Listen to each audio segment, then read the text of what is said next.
Yes, hi everyone. We're at Mr. Claus' house, the segment where we interview a author of children's book.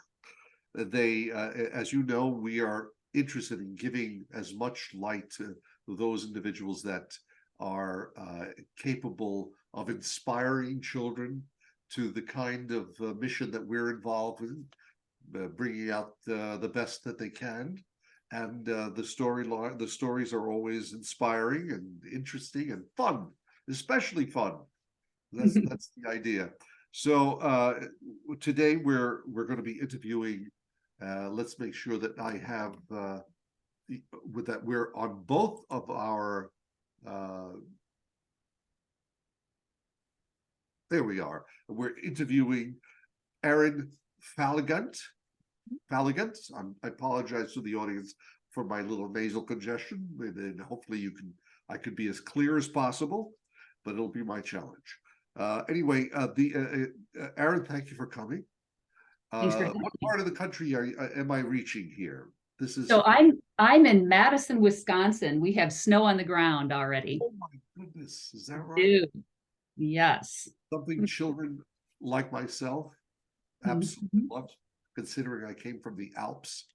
Oh, Uh, you did? I did.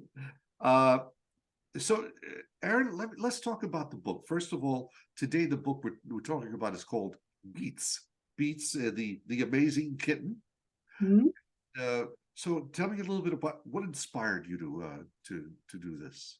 Yeah, so I'm a cat lover. I'm a cat mom, and I had brought my cat to the clinic right here in town, and I met this little guy. So Beats was about 3 days old when he lost his back legs. So Beats, he had a really, really rough start, but he was adopted by a woman named Heidi, and Heidi took him under her wing and decided that she was going to help Beats get a cart so that he could get around just like all the other kitties.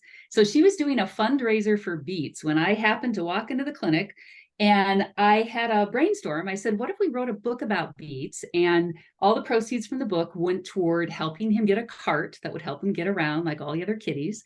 So the inspiration for the book was helping Beats get his legs, so to speak, get his wheels.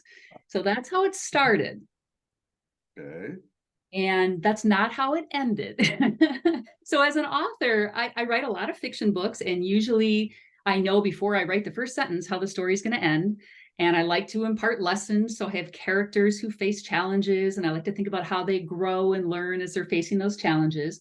So I thought that Beats would inspire other kids who are facing challenges, and and he does, but not in the way that we intended. So we started this story, and I won't read it, but I'll just show you a little bit about how tiny he was. 3 days old. He was just a little guy, and he was being bottle fed. So precious. And the goal was to get him this cart. And so I had to imagine what Beats might be thinking and feeling because he couldn't tell me. So I had to practice empathy, right? I had to look at photos and think, what might he be feeling in this moment? And I decided that Beats's goal was just to get around like all the other kitties. And he finally got his cart, and look who gave it to him. Santa gave it to him. My brother. Yeah.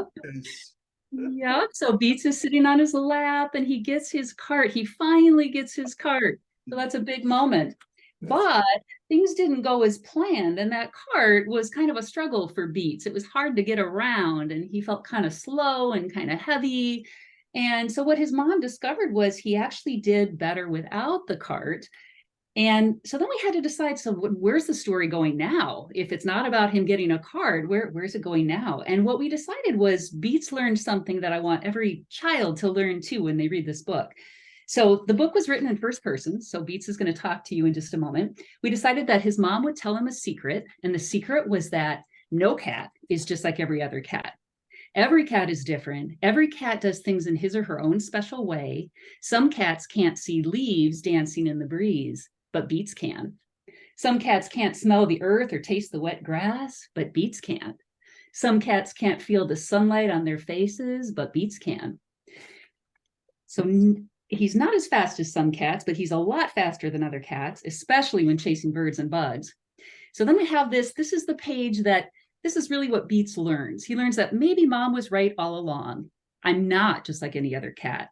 I don't always need a cart to zoom around. I can leap through the air in a single bound. I can climb upstairs and run back down. I can roll on my back on the grassy ground. I can be free. I can be me. I'm Beats, the amazing kitten, and this is my story. So what we discovered was that we learned a little something along the way, which is that Beats didn't have to be just like every other kitten. And sometimes, the thing that you think is going to help this cat in the end is not the thing he needs. He had his own confidence and his own style and his own way of doing things. And I hope that kids who read the book learn that they might face challenges other kids don't face, but they can do things that other kids can't do too. So every kid has strengths, special talents, special skills. And that's what I try to promote. When I bring the book into schools, I make sure that we end with kids letting me know what they can do that a lot of other kids can't. So we try to focus on those strengths. Gotcha. And the mission, let's talk about the fundraising. So we're no longer raising money for a cart, but we are raising money for orphaned kitties and special need kitties. So all the proceeds from the book are going to organizations in the area that help very, kitties. very good. Yeah. Well, thank you for coming. Yes. For telling your story. One last thing. What inspired you to start writing children's books? So I was one of those kids that was always writing books. I always had a notebook. I have notebooks filled with poems and short stories from when I was little. And so it's something I've always loved doing. By the time I got to college, I became a creative writing major. And so what I tell kids when I meet them is, what do you love to do? What is your passion? Keep doing it, because you never know. You might someday make a career out of it like I did. And what's better than that, right? Doing what you love. Excellent. Thank you, Erin. Thank you for your time. And put your book up again one more time so people see it. Terrific. I'll be putting that on the website so people who go from there. Where could they buy it, by the way? Could they buy it on Amazon? They sure can. Yep. Beats is available on Amazon. Yeah. Make sure to point it that way. I sure will. Thank you again. All right. Thank you for having me.